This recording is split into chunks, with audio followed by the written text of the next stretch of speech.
পূর্ব বাঁশকুড়া বিধানসভা এলাকার ভারতীয় জনতা যুব মোর্চার উদ্যোগে অনুষ্ঠিত হলো এক বিশাল বাইক র্যালি। আসন্ন বিধানসভা নির্বাচনকে সামনে রেখে পূর্ব মেদিনীপুর জেলায় রাজনৈতিক কর্মকাণ্ড ক্রমশ জোরদার হয়ে উঠছে। বিভিন্ন রাজনৈতিক দল ইতিমধ্যেই নিজেদের সংগঠনকে মজবুত করতে এবং সাধারণ মানুষের কাছে নিজেদের বার্তা পৌঁছে দিতে নানা কর্মসূচি গ্রহণ করেছে। সভা, মিছিল, জনসংযোগ সব মিলিয়ে নির্বাচনের আগাম আবহ এখন থেকেই স্পষ্ট হয়ে উঠেছে।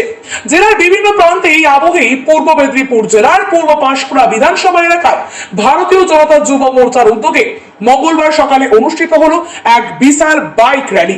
যুব কর্মীদের উৎসাহ উদ্দীপনায় এদিন কার্যত উৎসবের পরিবেশ তৈরি হয় গোটা এলাকা জুড়ে। র্যালিতে ঘিরে সকাল থেকে ভিড় জমতে শুরু করে সিদ্ধা হাই স্কুল মাঠে। দলের পতাকা, ব্যানার, নানা স্লোগানে মুখরিত হয়ে ওঠে গোটা এলাকা। নির্ধারিত সময়ে সিদ্ধা হাই স্কুল মাঠ থেকে শুরু হয় এই বাইক র্যালি। শতাধিক যুব কর্মী ও সমর্থক বাইকে চেপে র্যালিতে অংশ নেন। হাতে দলের পতাকা, গায়ে দলের প্রতীক সম্মিলিত পোশাক, সব মিলিয়ে এক দৃশ্যমান শক্তি প্রদর্শনের মাধ্যমে নিজেদের উপস্থিতি দেন বিজেপি যুব মোর্চার কর্মীরা।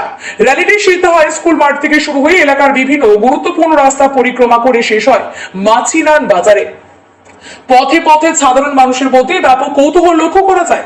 অনেকেই রাস্তার ধারে দাঁড়িয়ে থাকা এই বাইক র্যালি দেখেন এবং মোবাইল ফোনে সেই মুহূর্তের ছবি ভিডিও করে রাখেন। দলীয় নেতৃত্বের দাবি, আসন্ন বিধানসভা নির্বাচনকে সামনে রেখে সংগঠনকে আরো শক্তিশালী করাই এই ধরনের কর্মসূচির মূল উদ্দেশ্য। পাশাপাশি যুব সমাজকে রাজনীতির মূল ধারায় যুক্ত করা এবং সাধারণ মানুষের কাছে দলীয় উন্নয়নমূলক বার্তা পৌঁছে দেওয়াই এই কর্মসূচির অন্যতম লক্ষ্য বলে জানান তারা। এদিনের বাইক র্যালিতে ভারতীয় জনতা যুব মোর্চার একাধিক জেলা ও স্থানীয় নেতৃত্ব উপস্থিত ছিলেন।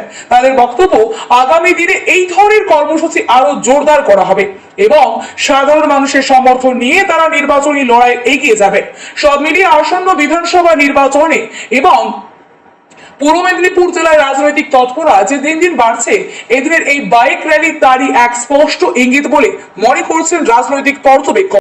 পূর্ব পাঁশকুড়া বিধানসভায় বাইক র্যালি ছিল যুব মোর্চার নেতৃত্বে এবং এই বাইক র্যালির অন্যতম উদ্দেশ্য হলো আমাদের যে পরিবর্তন যাত্রা, সেই পরিবর্তন যাত্রার ট্রাক এবং 14 তারিখে আমাদের ব্রিগেড প্যারেড গ্রাউন্ডে যশস্বী প্রধানমন্ত্রী থাকবেন এবং আমাদের পশ্চিমবঙ্গের পরিবর্তন সম্পর্কে তিনি গুরুত্বপূর্ণ বার্তা দেবেন।